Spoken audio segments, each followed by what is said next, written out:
ሰሞኑን የቃልዮት ቤተክርስቲያን የሰጡት ሐሳብ ጸጋ ስጦታ ላይ አንደኛው ያሉት ነገር ምንድነው? የሐዋርያትና የነቢያት ሹመት ፈጽሞ በቤተክርስቲያናቸው እንደማይደረግ ስጦታም ማነው ሹመቱ እንደሌለ ተናግሯል።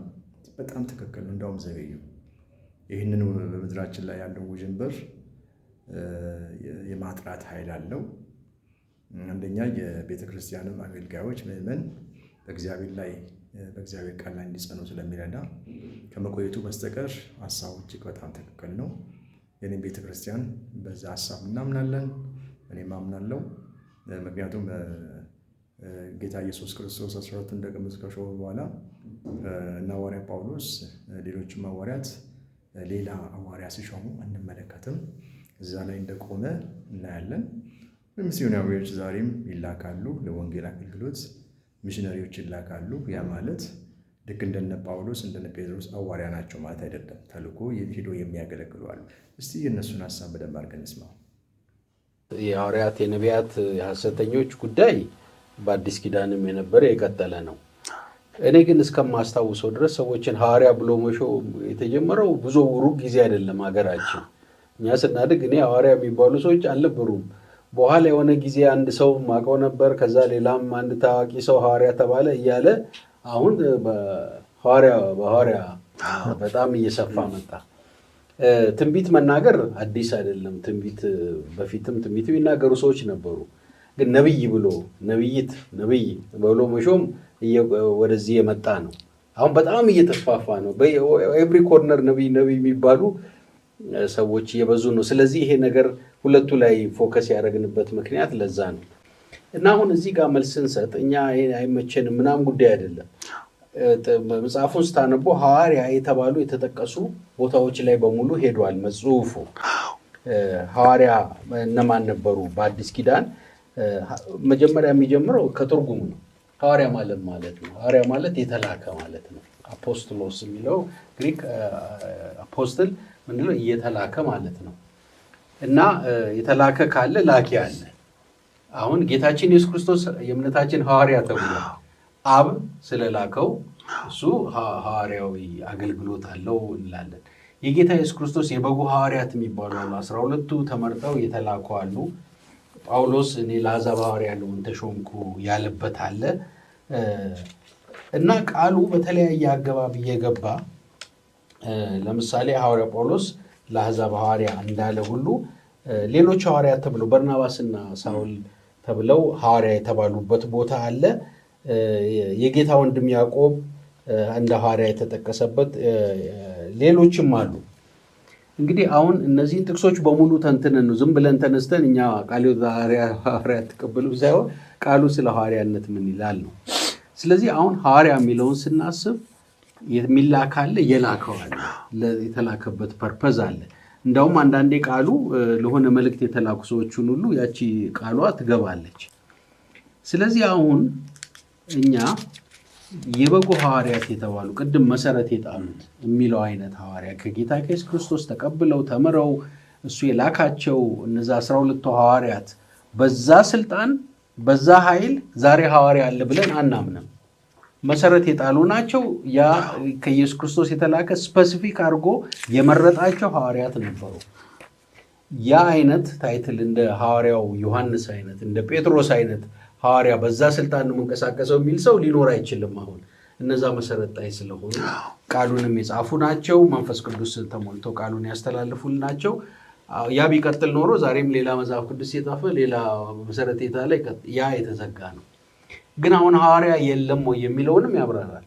ሐዋርያት ዛሬም ይኖራሉ። ሐዋርያ እንግዲህ ካለ ላኪ አለ ማለት ነው።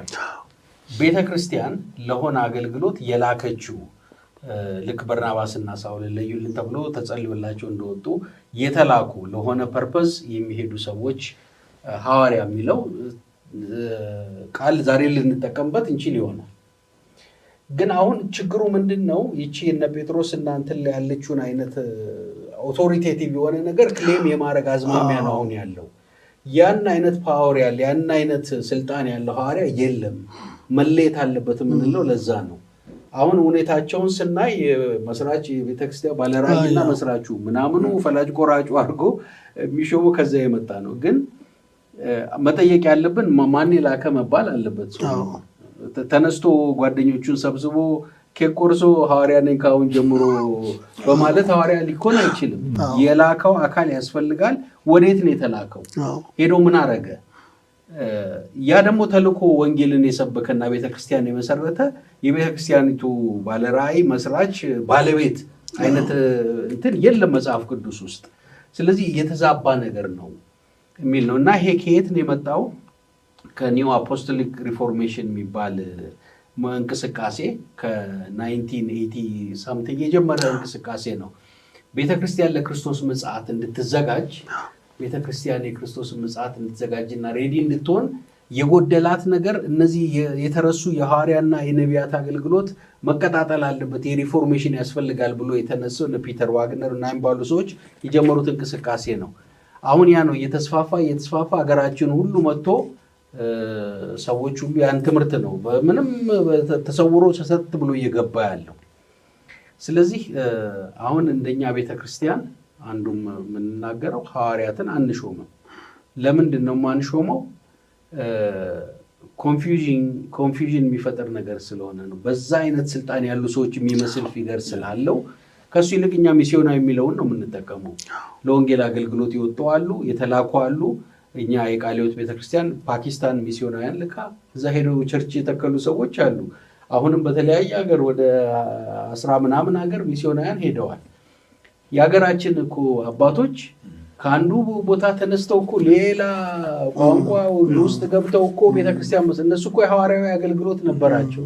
ቃለ ሕይወት ይህንን አታምንም ሳይሆን በዚህ አሁን በፓኬጅ ተደርጎ ኦፊስ ተብሎ ምናምን በሚሄደው ነገር ነው ማንቀበለው እንጂ ተልኮ የጌታን ቃል ብሎ ሰብኮ ወንጌልን ቸርች የሚተክሉ ሰዎች አሉ። የአገልግሎቱ አለ። ግን በዚህ በኦፊስ ተብሎ ባለቤት ተብሎ እንደው ልዩ እንትን ሆኖ ሁሉን የሚቆጣጠረው አይነት አጠቃቀም መጽሐፍ ቅዱሳዊ ነው ብለን ስለማናምን ነው ዛሬ ሐዋርያ ማንሾመው። ስለ ነቢያትም አንዱ ያነሳነው ነገር ነው። ነቢያት ነበሩ። በብሉይ ኪዳን ያለውና አዲስ ኪዳን ይለያያል። በብሉይ ኪዳን የነበሩ ነቢያት እውነተኛ የእግዚአብሔር ቃል ይመጣል፣ የሰራዊት ጌታ እግዚአብሔር እንዲህ ይላል ይላሉ። ያ ቃል የእግዚአብሔር ቃል ነው፣ በመጽሐፍ ቅዱስ ሬኮርድድ ይሆናል እና በዛ አይነት ስልጣን ከአፋቸው የሚወጣው ቃል የእግዚአብሔር ቃል ነው ብለን በአዲስ ኪዳን ለመቀበል አንችልም። ምክንያቱም ትንቢትን አትናቁ ይላል፣ ግን በሁሉም መዝኑ ነው የሚለው። ተመዝኖ የምንቀበለው ነው አሁን ያለው። በብሉይ ኪዳንም ቢሆን ሐሰተኛ ነቢያት ነበሩ። አሁን በዚህ ዘመን በጣም ብዙ ነቢያት እንዳሸን መፍላታቸው ለአንዳንዶች የሪቫይቫል ምልክት ሊመስላቸው ይችላል። ግን ብዙ ሐሰተኛ ነቢያት የተነሱበትን ዘመን በመጽሐፍ ቅዱስና 450 ነቢያት ምናምን ተሰብስቦ በሙሉ ሐሰት ተናጋሪ ነው። ጥቂቶች ነበሩ እውነተኛ የእግዚአብሔርን ቃል ይዘው የሚናገሩ። ስለዚህ እንዲህ ነቢይ በነቢይ የመሆናችን ሁኔታ የመንፈስ ቅዱስ በደንብ የመስራት ኤቪደንስ አድርጎ ማየት ትክክል ነው ብዬ አላምንም። አንዱ እኮ መመዘን እንችላለን። የቤተ ክርስቲያን መንፈሳዊ ሕይወት፣ መንፈሳዊ ኳሊቲ እንደዚህ ነቢያት ሐዋርያት ብሎ እንዲህ ከተጠለቀለቀን በኋላ ተሻሻለ፣ መንፈሳዊ ነገራችን አደገ፣ ምስክርነታችን በዓለም ዙሪያ ተከበርን፣ የእግዚአብሔር ስም ከበረ፣ የክርስቶስ ስም ገነነ፣ ወይስ መሳለቂያና መሳቂያ ነው የሆን ነው? እሱም በደንብ መመዘን ያስፈልጋል። አማኞች ሁሉ ወንጌላውያን ሁሉ መመዘን ያለባቸው በፍሬው እየታየ ያለው ፍሬ በእውነት ወደ እግዚአብሔር የሚያቀርብ እግዚአብሔር የሚያስከብር እየሆነ ነው ወይስ ጭራሽ የቲክቶክ እና የምን መሳለቂያ የሆነው ነቢይ ተብለው በየእንትኑ የሚያደርጉትን ነገር ወስዷል ሲቀልዱ የሚውሉት። ስለዚህ ይሄ ነገር ቤተክርስቲያን ሀይ ካላለች መስመር ካላስያዘች በስተቀር አስቸጋሪ ነው። ዛሬ ነቢያት ይኖራሉ፣ የነቢይነት ስጦታ ያላቸው ሰዎች ኦፊስ አንለውም እንጂ አሉ። ያው እግዚአብሔር ሊናገር ይችላል። እግዚአብሔር በልዩ መገለጥ እንደውም ቃሉን እየሰበከ ትንቢታዊ ነገር ሊያናገር የሚችልበት ሁኔታ መዝሙሮች ውስጥ እግዚአብሔር ኃይለኛ የሆነ የትንቢት ቃል ሊያስተላልፍ ይችላል። ዞሮ በቃሉ ነው የሚመዘነው። ስለዚህ ቃለ ሕይወት ዛሬ ትንቢት የለም እግዚአብሔር ሊናገር አይችልም አይደለም የምንለው፣ ግን ነቢይ ተብሎ እሱ በሄደበት አደባባይ ሁሉ የቃሉን እንዳለ የሚያወርድ ሰው አለ ብለን አናምንም። ትንቢትም ቢሆን እግዚአብሔር ሲፈቅድና ሲወድ ሲሰጥ የሚሆን ነገር ነው እንጂ ነብይ ስለተባለ እሱን በየኮንፈረንሱ እየወሰድን በቃ ቃሉን እንደፈለገ ለሁሉ ያከፋፍለው ሁሉ መልእክት አለኝ ምናምን ብሎ እንደፈለገ የሚያከፋፍለው ጉዳይ አይደለም። ስጦታውም የመንፈስ ቅዱስ ነው፣ ቃሉም የመንፈስ ቅዱስ ነው። ስለዚህ በዛ መጠን ካልተገራ በስተቀር ይሄ በጣም የተለጠጠና ከመስመር የወጣውን አካሄድ ነው። ይሄ መጽሐፍ አጥርቶ መናገር የሚፈልገውና ሌላው አንድ እዚህ ጋር መጨመር የምፈልገው ትንቢት የሚለው ቃል ብዙ የትንቢት መጽሐፎች አሉ።